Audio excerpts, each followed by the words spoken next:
Durante 30 años formé parte de la Fuerza Aérea Mexicana, que es la rama del aire de las Fuerzas Armadas de México. Ingresé en 1962. Cuando ingresé, el secretario de la Defensa Nacional era el general José Agustín Olache Áviles.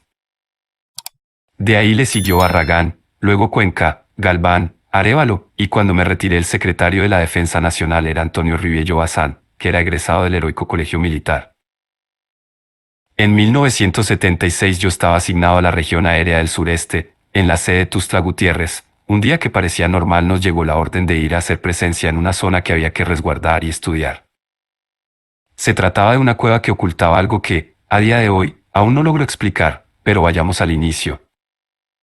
Todo comenzó con 4 niños que llegaron al Hospital General en Comitán. 3 llegaron en estado de coma y uno llegó a punto del colapso, pero consciente. Lo que el niño contó fue que habían quemado un terreno para poder realizar la siembra. Al quedar ya todo el terreno despejado, el niño y sus 5 amigos andaban caminando por el lugar y encontraron una cueva. Esa cueva tenía una abertura muy pequeña, tanto que la única forma en la que ellos pudieron entrar fue a rastras. Ya en el interior de la cueva sí podían caminar con normalidad. El niño decía que adentro de la cueva, tras caminar más de 1 hora, habían encontrado unos sapos y hongos de color rojo. Los niños estaban interactuando con los sapos y con los hongos, cuando una persona se les acercó y les dijo que lo mejor para ellos era regresar por donde habían entrado. Eso asustó a los niños, porque ellos muy apenas habían conseguido entrar a rastras. Un adulto no cabía en la pequeña entrada por la que ellos habían ingresado. Por lo tanto, contaba el niño, que ellos pensaron que esa persona debía vivir dentro de la cueva. Esa persona los asustó tanto que ellos corrieron de regreso, y que cuando lograron salir, sus 3 amigos habían caído desmayados al suelo en cuestión de segundos. Los otros 2 nunca salieron. El niño siguió hablando y contestando preguntas por más de 4 horas, hasta que él también quedó en estado de coma. Los 4 niños hospitalizados murieron.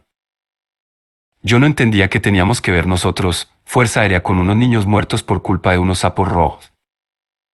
Cuando arribamos a Comitán descubrí que no solo nosotros habíamos sido requeridos, también estaba el ejército, y la policía recorría las calles para que nadie se acercara al lugar. El anillo de seguridad era de 8 kilómetros. Al lugar habían llegado investigadores enviados desde la Ciudad de México. Se hicieron análisis con aparatos de la más alta tecnología, de aquellos años obviamente, y los primeros resultados arrojados indicaban que había vetas masivas de oro. Eso, aunque sonaba improbable, no explicaba el hecho de que los niños hubieran caído en estado de coma para posteriormente morir.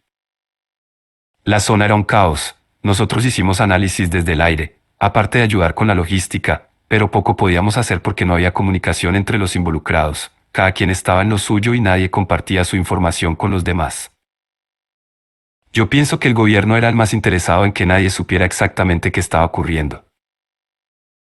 Una de las diferentes cosas que escuché en los muchos días que estuvimos en la zona, fue que, al parecer, dentro de la cueva había un ojo de agua, y que el estado de los niños encajaba con otros casos reportados de gente quedando completamente loca después de entrar en otras cuevas que también tenían en su interior ojos de agua. Entonces, se estaba teorizando que esos ojos de agua podrían tener algo que ver con la muerte de los niños. Algunos de los militares inclusive estaban hablando de brujas, demonios, nahuales y muchas otras criaturas de bajo astral. También se estaba hablando de la posibilidad que dentro de la cueva hubiera uranio. De ser el caso, los cuerpos de los niños habrían absorbido demasiada radiación al punto de causarles fiebre. Entonces, cuando salieron de la cueva respiraron aire fresco y sufrieron un choque térmico tan fuerte que los hizo colapsar. Todo era muy interesante, pero lo que yo no entendía era por qué estábamos involucrados tantos. No se malentienda, pero la muerte de 4 niños y la desaparición de otros 2 no es motivo suficiente para invertir tantos recursos. Entonces pregunté a mi superior. Él dijo que no podía decirme mucho, que habían varias razones para tanto ajetreo. Una de esas razones era que uno de los niños que habían entrado a la cueva era hijo de un importante militar de la zona. Luego de 9 días se decidió enviar a un equipo de 7 elementos, bajo el mando de un teniente, yo iba incluido. Hicimos la entrada más grande ayudándonos de explosivos, así pudimos ingresar. Recuerdo bien que era de mañana cuando entramos, si bien, no pregunté la hora ni la vi en ninguna parte, lo sabía por la posición en la que se encontraba el sol. Nos habían dicho que íbamos a avanzar durante al menos 3 horas, que llegaríamos más allá del punto al que los niños habían llegado, porque, por los análisis que se habían realizado, se sabía que la profundidad de la cueva era considerable, además de que tenía una tendencia hacia el descenso, 1 metro hacia abajo por cada 9 metros hacia adentro, aproximadamente. Nuestro objetivo no era obtener muestras de nada, lo que nosotros debíamos hacer era recorrer el lugar, y, en caso de que encontráramos a los niños, extraerlos, no importaba si estaban vivos o muertos. Íbamos equipados con mascarillas antigas, lentes de visión nocturna, un aparato que detectaba los niveles de radiación y, por supuesto, armas y municiones para hacer pedazos a cualquier hostil que se nos atravesara. Avanzamos, siempre de forma sigilosa y teniendo mucho cuidado de no hacer contacto con los laterales ni con el techo de la cueva, por dos motivos. El primero era para reducir al mínimo la posibilidad de un derrumbe y el segundo era para evitar el contacto con las posibles toxinas que, tentativamente, habían causado la muerte de los niños. Tras avanzar 2 kilómetros hicimos contacto visual con pequeños brotes de los hongos rojos que el niño había mencionado. Luego de avanzar otro kilómetro más ya encontramos zonas cubiertas de esos hongos, y en esas zonas había sapos del mismo color, al parecer era su hábitat. Cuando avanzamos hasta los 5 kilómetros de profundidad nos percatamos que en los bordes de la cueva había pictogramas, dibujos con una antigüedad obviamente desconocida. Los dibujos, a mi pobre entender, ya que no soy ni historiador y mucho menos antropólogo, pero, al menos para mí, esas representaciones grabadas en la piedra contaban una historia. Primero les voy a describir los dibujos, y el resto lo dejo a su interpretación. Se mostraba un firmamento vacío, 9 estrellas cayendo hacia 9 cerros o montañas, una gigantesca serpiente con una cola en forma de corona de 9 puntas, 9 personas alrededor de la gran serpiente, y 9 cerros o montañas en cuya cima había un animal diferente en cada una. Había muchos otros dibujos, símbolos y demás, que, por cierto, es importante destacar que todos esos pictogramas tenían un estilo bastante similar al de los mayas.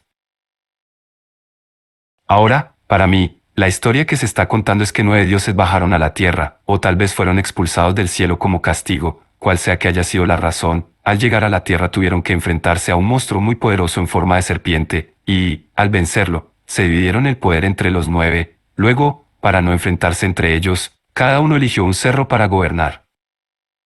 Muy posiblemente mi interpretación no sea del todo exacta, inclusive existe la posibilidad de que yo esté equivocado. Todos estábamos impresionados por lo que podíamos ver, queríamos seguir explorando esa área de los dibujos, pero el teniente nos ordenó seguir avanzando. Al llegar a los 8 kilómetros de profundidad, luego de poco más de 2 horas de haber ingresado, tuvimos que detenernos, porque la persona encargada de manejar el aparato que detectaba la radiación dijo que ya estábamos en el límite antes de que el ambiente se tornara peligroso para nosotros. Sin avanzar ni un solo centímetro más, utilizamos las linternas para observar todo lo que teníamos a nuestro alrededor. Como todos estábamos en completo silencio, alcanzamos a escuchar, muy tenuemente, el fluir de un líquido, agua de seguro, lo que confirmaba que en el interior de esa cueva, más profundo de lo que podíamos avanzar, había un cuerpo de agua de una dimensión que no podíamos determinar. El teniente nos ordenó regresar y salimos de la cueva. No encontramos a los niños, ni un tenis ni nada que nos indicara que hubieran estado ahí alguna vez, ni ellos ni el señor que se supone que los había asustado. Llegamos a la conclusión que los 2 niños que se perdieron, al no tener luz porque se separaron del grupo, de alguna forma corrieron más hacia el interior de la cueva y se perdieron en algún punto, nunca lo sabremos. Ya estando afuera, y después de que el teniente emitiera su reporte, se ordenó dinamitar la entrada de la cueva, luego el ejército, especialistas, policías, y nosotros, cada quien regresó de donde había llegado. Yo nunca supe la verdad de por qué el gobierno movió a tanta gente para investigar una cueva en la que no había nada.